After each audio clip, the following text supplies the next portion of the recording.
A very very good morning to all of you and this is your प्यारा सा channel love you chemistry and myself R K Rajput. So guys आपका exam पास में आ रहा है, नेट का एग्जाम अभी 2 दिन बाद में आपका नेट का एग्जाम है।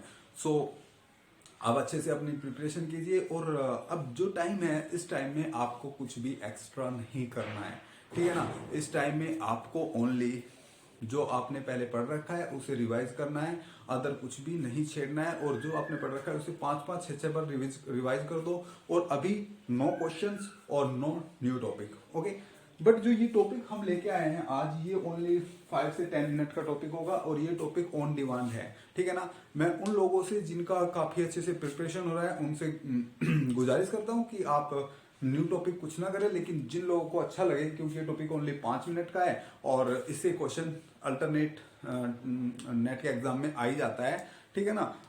तो आप देखते ही समझ जाओगे और काफी सिंपल टॉपिक है, आपको इसके बारे में काफी पता भी होगा, ठीक है ना।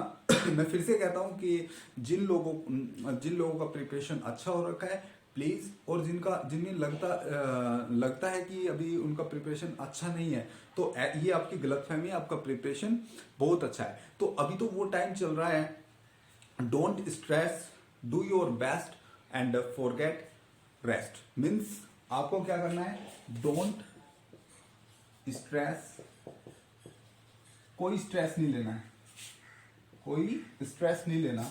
डू योर बेस्ट, अपना अच्छे से अच्छा अभी आपको करके दिखाना है। जो ये 2-3 दिन बचे हैं, ठीक है ना, इनमें आपको अच्छे से पढ़ना है। अभी आपको पढ़ना नहीं छोड़ना है, मीन्स बस रिवाइज करना है, न्यू टॉपिक कोई नहीं करना है। एंड फॉरगेट रेस्ट, आपको रेस्ट सभी चीजों को छोड़ देना है। आप अभी अपने मोबाइल में जो व्हाट्सएप वगैरह चलाते हो वो सब छोड़ दो, ठीक है ना। अभी कोई ऑनलाइन क्लास भी नहीं देखनी है, कोई ऑनलाइन क्लास भी अभी आपको नहीं देखनी है, कुछ नहीं देखना है, ठीक है ना। बस अभी आपको क्या करना है, जो आपने कर रखा है, जो अपने नोट्स बना रखे हैं, उन नोट्स को अच्छे से रिवाइज करो, अच्छे से रिवाइज करो। और हाँ, कोई भी अभी क्वेश्चंस मत लगाओ, कोई क्वेश्चन अभी मत लगाओ। अभी बस क्या करो, आप रिवाइज करो, रिवाइज करो एंड रिवाइज करो। Got it? ओके। एंड जो ये टॉपिक है हम आज आपके लिए लेके आए, ये टॉपिक आपका रिक्वेस्ट आई थी मुझे, ये टॉपिक मैं इसलिए बना रहा हूँ। और टॉपिक काफी छोटा है, इससे क्वेश्चन आ भी जाता है। जैसे कि मैंने देखा है तो अल्टरनेट ईयर में इससे क्वेश्चन आ रहे हैं। पिछली बार आई थिंक इससे क्वेश्चन नहीं आता, तो इस बार इससे क्वेश्चन आ सकता है। काफी सिंपल क्वेश्चन होता है। क्वेश्चन क्या है, देखो आपको एमओटी के बारे में तो भली बात ही पता होगा, ठीक है ना। यहाँ पे एमओटी का बहुत छोटा सा कंसेप्ट लगेगा, एलसीएओ का कंसेप्ट लगेगा। और ये क्वेश्चन बहुत ही सिंपल है। इस किस टाइप का यहाँ से क्वेश्चन पूछता है, जैसे कि एक बार क्वेश्चन पूछ भी रखा है कि H2 मॉलिक्यूल का जो हम मोलिकुलर ऑर्बिटल्स बनाएंगे, H2 मॉलिक्यूल के जो मोलिकुलर ऑर्बिटल होंगे उसमें आपको आयोनिक और कोवलेंट पार्ट बताना है, कोवलेंट पार्ट बताना है। मींस इसके जो आपका वेव फंक्शन होगा, जो मोलिकुलर ऑर्बिटल का जो वेव फंक्शन होगा उसमें आपको उसकी मींस आप कह सकते हो एलसीएओ में जो हाइड्रोजन के, उसमें आपको बताना था आयनिक और कोवलेंट पार्ट। तो ये थोड़ा सा एमओटी के ऊपर डिपेंड है। एमओटी हम थोड़ा सा देख लेते हैं कैसे होगा, बहुत ही सिंपल है। जैसे कि आप एमओ डायग्राम बनाते हो, चलो मैं H2 मॉलिक्यूल का ये एग्जांपल लेके आपको बताता हूँ, H2 मॉलिक्यूल का, ठीक है ना। अगर मैं H2 मॉलिक्यूल की बात करूं तो यहाँ पे 2 H है, मैं एक H को HA कह देता हूँ, सॉरी, एक H को HA कह देता हूँ और दूसरे H को HB कह देता हूँ, कोई दिक्कत, लो इसे कैपिटल B ले लेता हूँ, HA HB, गॉट इट। ऐसे 2 H एक दूसरे से जुड़े हुए हैं। अब मैं क्या कहता हूँ, इसके लिए जो वेव फंक्शन मान लेता हूँ वो 5a मान लेता हूँ, और इसके लिए जो वेव फंक्शन मान लेता हूँ वो 5b मान लेता हूँ। अब जब मैं इसका एमओ डायग्राम बनाता हूँ तो एक हाइड्रोजन का जब मैं इलेक्ट्रॉनिक कॉन्फ़िगरेशन करता हूँ तो वो आता है 1s1। मींस इसमें बस s ऑर्बिटल है, 1s ऑर्बिटल है और उसमें एक इलेक्ट्रॉन है। ऐसे ही दूसरा हाइड्रोजन होगा, उसमें भी 1s इलेक्ट्रॉन होगा और उसमें भी एक ही इलेक्ट्रॉन होगा। और जब ये दोनों एटॉमिक ऑर्बिटल आपस में मिक्स होंगे तो बनाएंगे एक बॉन्डिंग और एक anti bonding, got it? Okay. Bonding को मैं कहता हूं सिग्मा, सिग्मा बॉन्डिंग है तो सिग्मा का बॉन्डिंग जीरेड होता है, सिग्मा जी। एंटी बॉन्डिंग को सिग्मा यू, गॉट इट? दोनों इलेक्ट्रॉन आपके यहाँ पे आ जाएंगे। क्लियर है ना, यहाँ तक क्लियर है? ओके। अगर यहाँ तक क्लियर है तो काफी सिंपल है। अब आपको पता है जब बॉन्डिंग होती है तो आपको एलसीओ बनाते टाइम, जब बॉन्डिंग होती है तो बॉन्डिंग में दोनों वेव फंक्शन जुड़ जाया करते हैं। मीन्स जो बॉन्डिंग का वेव फंक्शन होगा वो क्या होगा, ध्यान से देखो, वो होगा जी आपका 5a plus phi b, where phi a is nothing but the wave function of hydrogen A and phi b is of hydrogen B. सो ये आ जाएगा आपका साई बॉन्डिंग। अगर आप यहीं पे साई एंटी बॉन्डिंग निकालोगे तो साई एंटी बॉन्डिंग में क्या हो जाएगा करता है psi A minus phi D. Got it. और ये कुछ नहीं है, ये आपका सिग्मा जी, मैं इसे यहाँ पे सिग्मा जी से दिखा देता हूँ बॉन्डिंग वाले को, और एंटी बॉन्डिंग वाले को सिग्मा यू से दिखा देता हूँ। कुछ लोग क्या करते हैं, इनमें याद कर लेते हैं, ठीक है ना, सिग्मा जी की वैल्यू रहती है phi A plus phi B, इन्हें रख लेते हैं और वहां जाके भूल जाते हैं। बट ये रखने की चीजें नहीं है, ये सीधा एलसीओ से आया है, ठीक है ना। सिग्मा जी आपको पता लग गया, सिग्मा यू आपको पता लग गया। अब क्वेश्चन कैसा होता है, क्वेश्चन में होते हैं 4 ऑप्शन। पहले ऑप्शन में वो दिए रखेगा sigma G square plus sigma U square, दूसरे ऑप्शन में दिए रखेगा sigma G square, third option में दिए रखेगा sigma G square minus sigma U square, और फोर्थ ऑप्शन में वो दे सकता है सिग्मा यू स्क्वायर, ठीक है ना।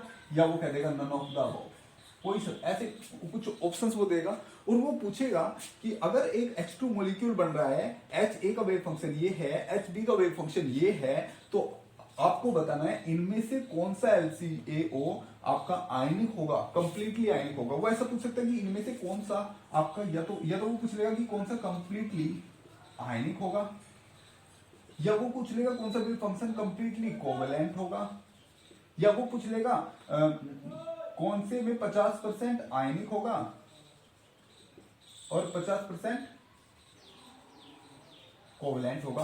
तो ऐसे वो कुछ भी पूछ सकता है। तो अब हम ध्यान से देखते हैं एक बार, इसके लिए मैं कैसे करता हूं। तो मुझे सिग्मा जी और सिग्मा यू की वैल्यू पता लगी, अब ध्यान से भी आ जाओ। तो देखो sigma G is equal to आया phi A plus phi B, और sigma U is equal to आएगा phi A minus phi B. Got it. Okay, अब मैं यहां से क्या करता हूं, क्योंकि मुझे सिग्मा जी स्क्वायर निकालना है और सिग्मा यू स्क्वायर निकालना है, सब में sigma G square sigma U square term आई है, या पे यहाँ पे आप सिग्मा यू स्क्वायर लिख लो। मैं क्या कर लेता हूँ, सिग्मा जी स्क्वायर निकाल लेता हूँ एक बार, और एक बार सिग्मा यू स्क्वायर निकाल देता हूँ। जब मैं सिग्मा जी स्क्वायर निकालूंगा तो सिग्मा जी क्या है, phi A plus phi B into sigma G that is again phi A plus phi B. समझ में आ रहा है। ओके, अब मैं क्या करता हूं, इन दोनों की मल्टीप्लाई कर देता हूं। तो phi into phi A that is phi A और phi A phi B again phi B phi A again phi B. Got it. Okay, अब अगर आप इस वेव फंक्शन को देखोगे सिग्मा जी स्क्वायर को, ध्यान से देखो इस वेव फंक्शन में क्या हो रहा है, आपका आ रहा है पहले फाई ए फाई बी और बीच में है phi B A. Just wait. Okay, तो ये होगा। अब ध्यान से देखो इसमें क्या है, मीन्स यहाँ पे जो 2 इलेक्ट्रॉन है ये फाई ए का और फाई बी का, इसमें क्या हुआ, दोनों इलेक्ट्रॉन फाई ए में आ गए। मीन्स देखो पहला हाइड्रोजन जो HA हाइड्रोजन था और HB हाइड्रोजन था, दोनों इलेक्ट्रॉन इसमें आ गए। मीन्स फाई ए में पहला इलेक्ट्रॉन, आप यहाँ पे ऐसे भी लिख सकते हो फाई A1 और फाई A1 या फाई 1 फाई 2, ठीक है ना, ऐसे लिख सकते हो आप। तो मीन्स पहला इलेक्ट्रॉन फाई ए में ही है। तो अगर मैं इस पार्ट की बात करूं तो ये पार्ट कंप्लीटली आयनिक है। इस टाइप से है कुछ पार्ट कि यहां से बॉन्ड इस टाइप से टूटा और दोनों इलेक्ट्रॉन इसके पास आ गए और इसके पास कोई इलेक्ट्रॉन, ये कैटायन बन गया और ये एनायन बन गया, ठीक है ना, ऐसा हो रहा है। मीन्स दोनों इलेक्ट्रॉन फाई ए के पास आ गए, फाई ए।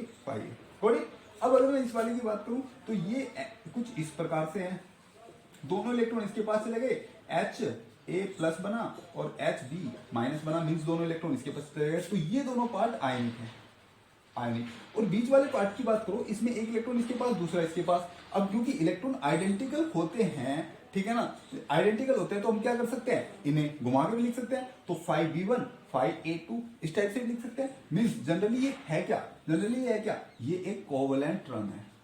कैसी टर्म है, कोवेलेंट टर्म। हमने क्वांटम में पहले देख भी रखा है।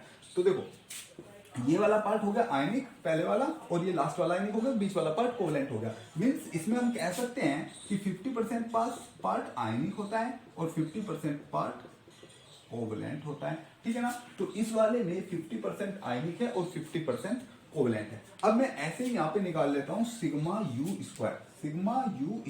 अब ध्यान से देखो सिग्मा यू क्या है, ये रहा sigma U phi A phi B. अब मैं मल्टीप्लाई कर लेता हूँ या लिख लेता हूँ phi A minus phi B into phi A minus phi B, multiply करते हैं। तो phi A into phi A, अब इसका मल्टीप्लाई इसमें माइनस हो जाएगा phi A into phi B, इसका मल्टीप्लाई इसमें माइनस फाई बी 5a, इसका मल्टीप्लाई इसमें प्लस माइनस माइनस प्लस हो जाएगा 5b इंटू 5b। अगेन देख रहे हो ये पार्ट होगा आयनिक, ये पार्ट होगा आयनिक और ये पार्ट होगा कोवलेंट, ठीक है ना, ये आयनिक आयनिक कोवलेंट। तो इसमें भी 50% आयनिक है 50% कोवलेंट है। लेकिन अब अगर मैं वैल्यू निकालू sigma G square plus sigma U square, क्या आप लोगों को बोर्ड में अच्छे से दिख रहा है? या परफेक्ट, ठीक है ना। अब मैं क्या करता हूँ, सिग्मा जी स्क्वायर और सिग्मा यू स्क्वायर का वैल्यू निकालना है, तो मैं क्या करता हूँ, इसे यहां से रफ करता हूँ। ओके, ध्यान से देखो, तो अब मैं निकालता हूं sigma G square plus sigma U square. इसके लिए मुझे क्या करना है, जो मैंने सिग्मा जी निकाला है और जो सिग्मा यू निकाला है, इन दोनों टर्म्स को ऐड कर देना है। जब मैं इन दोनों टर्म्स को ऐड करूंगा तो ध्यान से देखो, इस वाली टर्म्स में सब कुछ पॉजिटिव है, इस वाली टर्म्स में ये दो चीज नेगेटिव है। तो 5a नेगेटिव, यहाँ पे पॉजिटिव, तो ये दोनों कैंसिल आउट हो जाएगी और 5b कैंसिल आउट, मीन्स ये बीच वाला पार्ट कैंसिल आउट हो जाएगा। बचेगा उनमें क्या, ये वाला पार्ट और ये हो जाएंगे ऐड, मीन्स ये आ जाएगा 2 5a प्लस 5b यह जाएगा। समझ में आया? मीन्स ध्यान से देखो, ध्यान से देखो, तो मीन्स जो ये आपका है, ये वाली चीज ये कंप्लीटली आयनिक होगी, ये भी आयनिक ये भी आयनिक, तो ये पूरा पार्ट हो गया आयोनिक। तो ये था आपका आयोनिक, ये टर्म्स क्या देगी, आयनिक देगी। अब यहीं पे अगर मैं sigma G square minus sigma U square निकालू, तो मुझे क्या करना है, इसमें से ये माइनस करना है। जब हम माइनस करते हैं तो ये क्या हो जाएगा, माइनस हो जाएगा, ये क्या हो जाएगा, क्योंकि पहले से माइनस है प्लस प्लस, और ये क्या आ जाएगा आपका माइनस, तो ये वाली टर्म कैंसिल हो जाएगी और बीच वाली टर्म बचेगी। समझ में आ रहा है, बीच वाली टर्म बचेगी। तो क्या आ जाएगा 2 5a 5b plus 5b 5a, और ये टर्म आप देख रहे होंगे ये क्या है, कोवलेंट वाली टर्म है, यानी कि ये कंप्लीटली क्या होगा, कोवलेंट होगा। तो ध्यान से देखो, ये तो 100% कोवलेंट होगा, ये 100% आयनिक होगा, ये 50% कोवलेंट होगा, 50% आयनिक होगा, ये भी 50% कोवलेंट होगा और 50% आयनिक होगा। तो इस टाइप के क्वेश्चन पूछ लिए जाते हैं, और ये क्वेश्चन काफी सिंपल है, आप लोगों ने देखा भी है और इसमें से काफी कुछ आप लोगों को आता भी है, ठीक है ना। तो अगर वीडियो आपको अच्छा लगा हो तो प्लीज लाइक करो, शेयर करो, सब्सक्राइब करो। एंड अगेन मैं कहता हूं कि आप अब कुछ भी नया टॉपिक आगे नहीं करोगे, आप इसका अच्छे से रिवाइज करोगे, ठीक है ना। प्लीज आपको रिवाइज करना है, जितनी बार आपसे हो सके उतनी बार रिवाइज करना है। मीन्स आपको चीजें कंठस्थ करनी है, और आपको ऐसा नहीं सोचना है कि बाद में जाके आपको ये भी लग सकता है कि आपका सब कुछ मिक्स हो गया है, ठीक है ना, लेकिन पेपर में याद आ जाता है। लेकिन पेपर में अगर आपको हड़बड़ाहट नहीं करनी है, बिल्कुल भी वरीड नहीं होना है। अगर आप थोड़ा सा भी परेशान हो गए तो वो सब चीज मिक्स हो जाएगी और आपसे कुछ नहीं होगा। जो क्वेश्चन आपसे आता होगा वो भी आप गलत करके आओगे। इसलिए मैं कहता हूं कि वहां पे आपको चिल रहना है, बिल्कुल चिल रहना है। और जो चीज मैंने अभी बताई, ठीक है ना, जो चीज मैंने अभी बताई वो चीज आपको करनी है, ठीक है ना। तो समझ में आया, मीन्स नो स्ट्रेस, कोई भी आपको स्ट्रेस नहीं लेनी है, ठीक है ना। डू योर बेस्ट, अपना बेस्ट आपको दिखाना है। और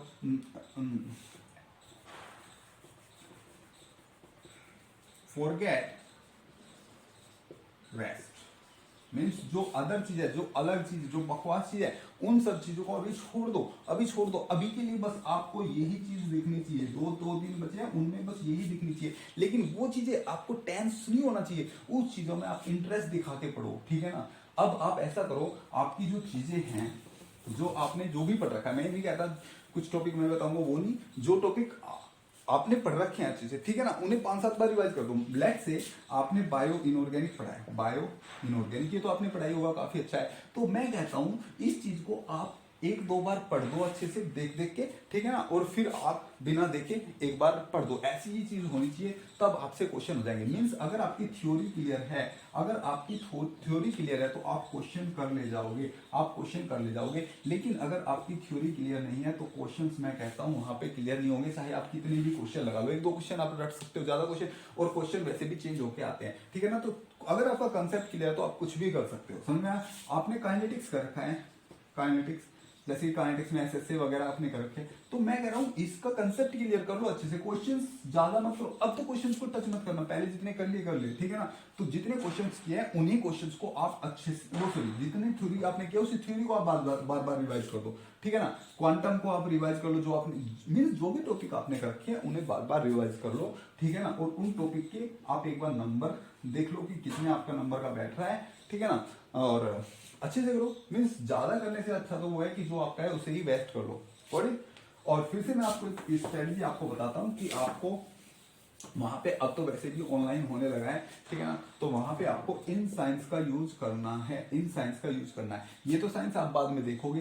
ये साइन आप बाद में नहीं देखोगे, जो आपने छोड़ दिया बस वो छोड़ दिया, ठीक है ना, इसे आप बाद में नहीं देखोगे, और ये आपका हो गया, इसे भी आप नहीं देखोगे, ठीक है ना, समझ में आया? आपको इनका यूज करना है, इन साइंस का वहां पे अच्छे से भली बात यूज करना है। जो टॉपिक आपसे नहीं आता उसे आप बंद करके बस आप छोड़ दो, ठीक है ना, ये करना नहीं है, क्योंकि पेपर मैं कह रहा हूं पेपर छोड़ने का है, पेपर छोड़ने का है, पेपर छोड़ने का है। आपको कितने क्वेश्चन होते हैं, कितने क्वेश्चन होते हैं 45, आई थिंक उसमें से 25 क्वेश्चन आपको करने हैं, ठीक है ना, तो काफी क्वेश्चन आपको छोड़ने हैं, समझ में आ रहा है? तो ऐसे करो, आपका हो जाएगा, कोई दिक्कत नहीं है इसमें। और दूसरी बात अगर मैं कहूं तो ये है कि अब आपको चिल रहना है, ठीक है ना, कुछ नहीं करना है, फालतू को कुछ करना नहीं है, बस यही है। और पेपर में जाके कोई भी, और हाँ, पेपर टाइम पे बिल्कुल नहीं पढ़ना है, आप घर से जितना पढ़ के जाओ बस अच्छा है। अपने साथ कोई भी नोट्स वगैरह कुछ मत लेके जाना। ये होता है ना कि हम अपने साथ नोट्स लेके जाते हैं और वहां जाके हम पढ़ने का सोचते हैं, लेकिन वहां पे क्या पढ़ोगे भाई, आपने जो पहले पढ़ रखा है वही बहुत है, वहां पे जाके पढ़ोगे तो आपको स्ट्रेस ही होगा, ठीक है ना। वहां पे बस फ्री माइंड से जाना, घूमना अच्छे से और पढ़ना। लोगों को देख के परेशान मत होना, क्योंकि वहां पे बहुत लोग कॉपी लेके बैठते रहते हैं, पेज पलटते रहते हैं, ठीक है ना, बट उससे कुछ नहीं होगा, ठीक है ना, समझ में आया? तो बस again best of luck for your examination and bye bye.